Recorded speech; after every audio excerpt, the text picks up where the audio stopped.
Hi, I'm Kingsley Clausen, the developer of the Pobits system, and we are getting ready to deliver some exciting new changes to the user interface of the system. So I'm producing this video to give you a look ahead and show you some of the things you're going to see so that using the system doesn't become a giant surprise for you. I think after watching the video, you'll be able to jump right into the new system quite easily.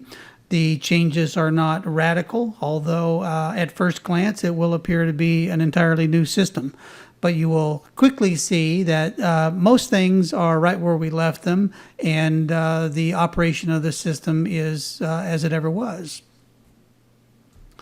So what did we do? We installed a new presentation library. That's really the essence of it. The presentation library is a third-party system that provides literally everything you see on the screen, such as the shape of windows, grids, buttons, user controls, literally everything. So by swapping that out, it does present an entirely new look and feel to the system. We also rearranged and consolidated some menus. So while we were in there, we did something we've wanted to do for a long time, which is rearrange all this stuff, get a grip on it. We have many things that are, or we did have many things that were redundant, and too many things in too many places, if you will. So in many ways, we simplified it. And in doing so, we didn't take anything away. You still have every function and every ability to do everything you have before. It's just a lot easier to find it and get to it, and the system in many ways will seem simpler because of it. We also removed field level icons, which is like anytime you're next to a field that, like for name, and there's a little icon of something in there. We found those to be tiring, and we just simply removed them for a cleaner look with a simple screen that tells you what it needs to tell you. It is, after all, a business system, and we don't need to spice it up too much. We mostly just need it to be understandable and easily used and navigated. We configured many of the data grids, and one of the reasons is because the data grid provided in the new user interface library has quite a number of other features in it that we took advantage of. And I'll show you those when we get into the video here in just a second. We also reviewed literally every screen in the system to make sure it was in compliance with the new schemes that we were putting into place, and that everything looked consistent across the application. So that took quite a bit of time. We think we touched something like 1 million different things. We didn't actually count, but the number's pretty high. It's something like that. So it was a lot of work and effort in doing that. So the benefits to every user is, number one, it provides a far more modern and consistent user interface. We think we have really made some good improvements there to make the system just be better. Pure and simple. It just looks better. It behaves better. It's more resilient and more usable. We also are able to provide interface features that were previously not available. Some things that this user interface enables simply weren't available in the other user interface library. In particular, this goes to the grid features, specifically with the ability to filter, rearrange, and save the way your grids look literally everywhere is one of those features. The user interface is also simply faster. It's a faster implementation. So you will find that as you use it, it's just faster. It responds faster to what you're doing. Nothing's as fast as we'd like it to be, because we would like everything to be instant. But I think you'll see right away that the system is faster and more responsive to your interactions.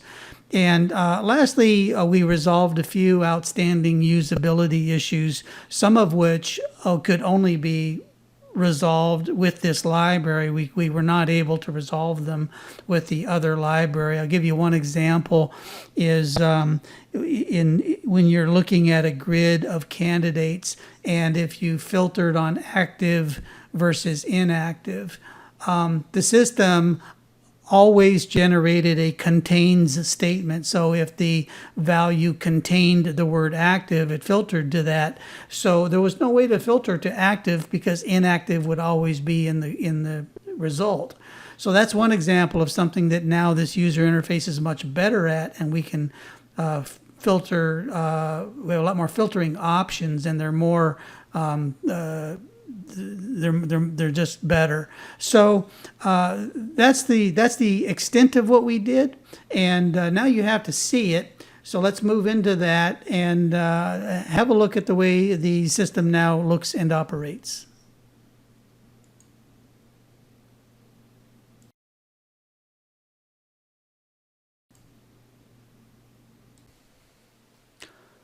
Okay, so here we are in the new Pobits user interface where I am logged in as an investigator. Some of what you're seeing here should be quite familiar. I do want to point out that I'm running at a screen resolution of 1280 by 720. That's a fairly low resolution, which I'm running at in order to make this screen capture. Your resolution will likely be higher and the presentation will be a little bit different because things will be spread out a little bit more. One thing about this new user interface is that it is a little bit more comfortable or relaxed. It's not very crowded, which is nice. It gives you it's a pleasant feeling in there.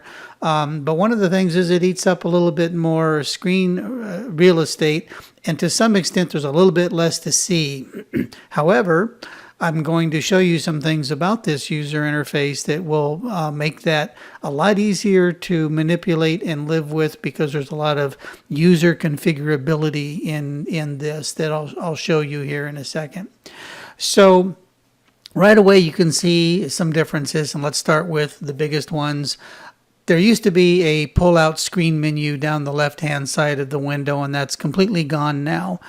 One of the reasons was since we have a little bit less space in both dimensions, I just wanted to do things that would maximize the utility of all of the space that we have. So that menu's gone, and anything that ever was there is now moved up into these menus across the top.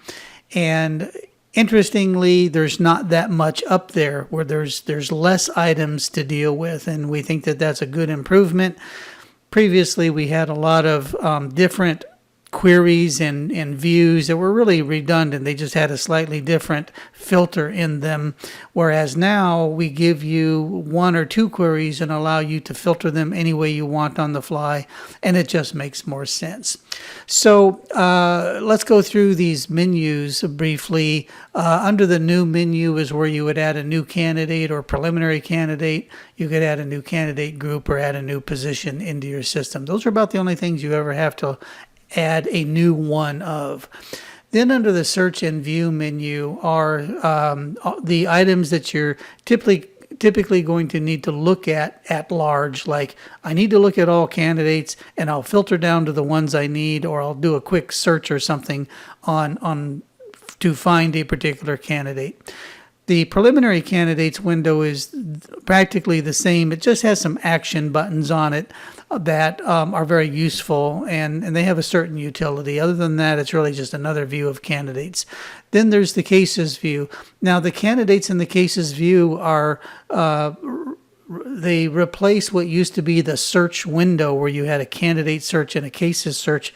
Now you would go to these items here. If you want to search candidates, it's going to initially present a grid of literally all of them, showing the first 20 to 50 records or so, and then from there you can filter or largely filter or sort to see whatever you want to see, or find any particular record. It's quite easy. Same thing for contacts. Contacts are all of the contactable people in your account across all cases. So if the thought is, if somebody calls you or you're trying to find somebody who was a reference on a particular case that you are working, it would be easy to find them via their name or their email or a combination of those things using the contacts list here. You can also search on candidate groups, and there's a recruitment view, which is a sort of a special view I made for a particular customer. So again, there's not much here, and that's good, and everything, but everything you need is there. Then there is the reports and graphs. These were really just lifted off of the left-hand menu and parked under this drop-down, and these are all of your reports and graphs that have always been available. And we have a big effort going on right now to enhance these and really give you a lot more graphing capability within the system. The next button is a reset window. Pobits will open a number of tabs as you're going along, and that's fine. Sometimes you might get overwhelmed, or sometimes something gets messed up. If you hit that reset button, the screen will be reset as if you just logged on to the system. Might be handy sometime. Then is the personal button. So your name or the name of the logged on user will always be on that button. And under that button is where you can go in and manage your profile, which is your name, your email address, your phone number, and such.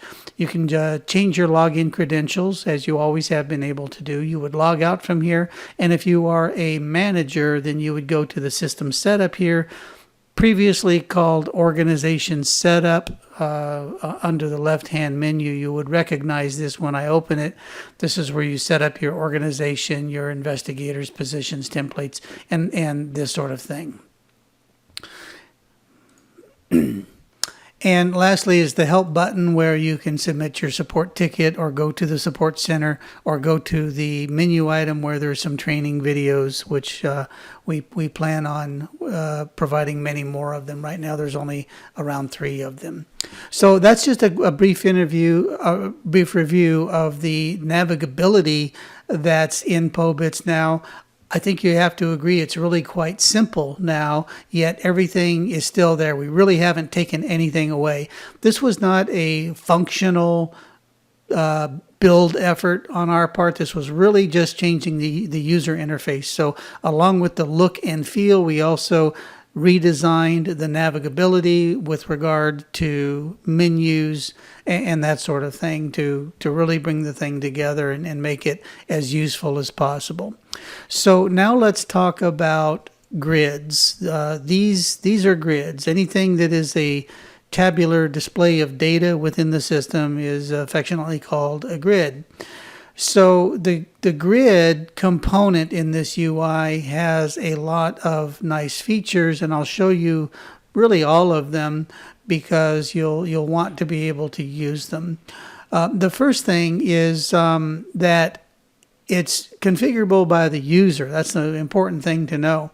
So it's all kind of scrunched up here on my screen. That's because I don't have a lot of screen here at this resolution, and that's okay. You might have a small notebook computer you're working on most of the time as well, and you may decide, you know what, I've got not a lot of screen real estate here, so let's configure the browse to be most useful.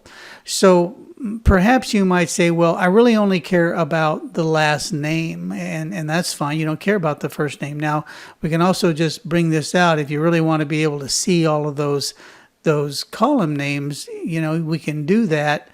It's all adjustable. Now we can at least see them for what they are.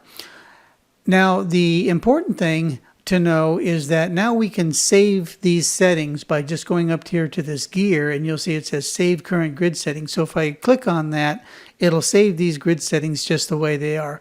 However, notice that by expanding those rows, I pushed something out of view over here. I pushed the revoke privileges out of view, and it widened it up a little bit. Maybe I don't like that. So let's go ahead and just take the first name out of view. So every column header has a drop down, and you can also click on the header to sort either ascending or descending. It's replicated in these buttons, but you can just click on the header to achieve the same thing. And down here now we can select whatever columns we want to be able to see. You can put columns in, take columns out. You can choose any from this list right here, and we assembled that list thinking, well, these are the ones you probably need to know or want to be able to see. And if you have a great big giant screen, you might want to be able to see them all. That's fine. So let's remove the first name by simply clicking on first name, and you can see it's instantly removed from the grid, and there you go. So now we've configured the grid that way, and we can make what other small adjustments we want to make. Maybe we don't want the access through either in our case, so let's go ahead and take that off. And now we can just move a few things around and make the screen as useful for us as we want. Whatever works for you is, frankly, whatever works for you. So now we have the grid configured in a way that is most useful to us. So again, I'll click on the gear to save those settings, and there we go. So now what you need to realize is this is your own personal setting for this specific grid, and you can set any grid in the system to be configured any way you like it. So this is a really good and powerful feature that I'm sure you're going to find useful. Notice if I reset the window, it's going to come back and it presents that grid exactly as we have saved it now. And the next time you log in, it'll look exactly like that, or however you saved it. So great feature for being able to set up the system any way you want. Don't hesitate to use that to your heart's desire.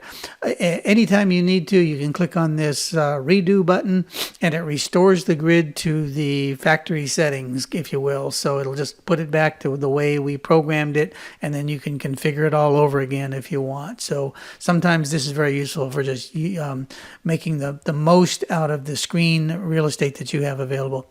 So lastly, there's a function to filter items, and there's also quick filters. These little boxes up here is a real quick way to just filter something. So let's say we want to filter, we're looking for Linderson, and if I just type in L-I-N-D and hit enter, I immediately get a filter based on that. And you'll notice that the filter is based on what would be called a contains statement. So it filtered on anything that contains whatever I put in there. So that's how these immediate filters work. However, we could go up in here and filter, and then we could do some more exact filtering. And this is the same for literally all columns. So you can filter based on these type of operators, whether it's equal, not equal, starts with, contains, etc. The whole gamut of filtering capabilities. So as I was saying earlier, it's very easy when you get into any of the grids to find something if you just want to narrow it down to something that you're looking for based on a name or an email address or some other value. If the attribute that we're looking at it has options, those options will be available at the top of the grid, as you see right here. So just as we have, the status of a candidate, you can choose any of the normal statuses and filter right into that status. Same thing for gender, which is a simple selection. So things that have natural selections to them, you'd be able to just select from the status bar. So it's also very handy and nice feature.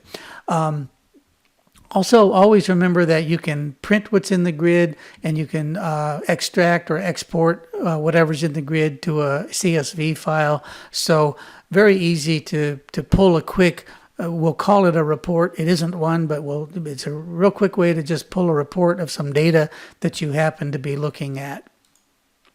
On the dashboard screen where you have the normal grids here that you've always have, these grids on this screen have one other function, which is this right here, which is the pop out.